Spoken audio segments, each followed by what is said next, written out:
સુરત નગર પ્રાથમિક શિક્ષણ સમિતિ ફરીથી વિવાદમાં આવી છે। સ્પોર્ટ્સ યુનિફોર્મની ગુણવત્તા અંગે સવાલ ઉઠ્યા છે। સ્પોર્ટ્સ યુનિફોર્મને લઈને અટેરાના રિપોર્ટમાં ખુલાસો થયો છે કે વિતરણ થયેલા યુનિફોર્મ એ વિદ્યાર્થીઓ માટે યોગ્ય નથી।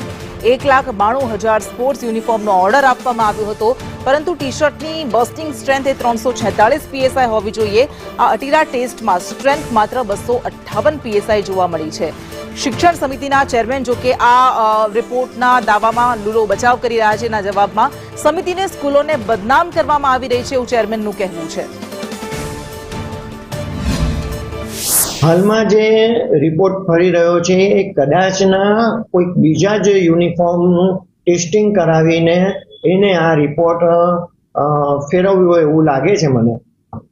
તો કાર્યવાહી કરાશે અને જો આ ખોટી રીતે રિપોર્ટ કરાવીને નગર પ્રાથમિક શિક્ષણ સમિતિને બદનામ કરવાની કોશિશ કરવામાં આવી હશે તો ચોક્કસ એના પર કાર્યવાહી કરવામાં આવશે। કેટલા યુનિફોર્મ બનાવવામાં આવ્યા છે, કેટલી પ્રાઇસ છે? લગભગ 85% યુનિફોર્મો હાલ અહીંયા આવી ગયા છે અને વેચાઈ ગયા છે। થોડા જે 15% યુનિફોર્મ બાકી છે એ લગભગ 8-10 દિવસમાં એની ડિલિવરી આવી જશે અને અમે એમને વેચીશું। નગર પ્રાથમિક શિક્ષણ સમિતિની ગેરરીતિઓ અને ગોટાળાઓ છાશવારે સામે આવે છે।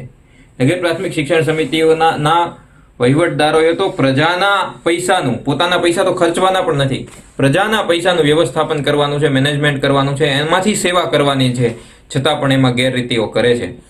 Sports shoes, sports uniform, normal ગણવેશ જે રૂટીનમાં પહેરાતો હોય એ યુનિફોર્મ, એ બૂટ મોજા, આ તમામમાં વારંવાર અને તમામ એના સ્તર છે એમાં વારંવાર પ્રશ્નો ઉઠે છે। એમાં ગેરવહીવટનો, એમાં અનિયમિતતાના વારંવાર પ્રશ્નો આવે છે।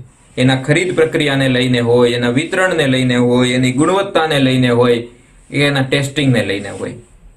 ટેસ્ટિંગને લઈને શિક્ષણ સમિતિએ જ તે પોતે અનેક નિયમો બનાવેલા છે, પણ સમિતિ પોતે જ પોતાના નિયમોનું પાલન કરતી નથી।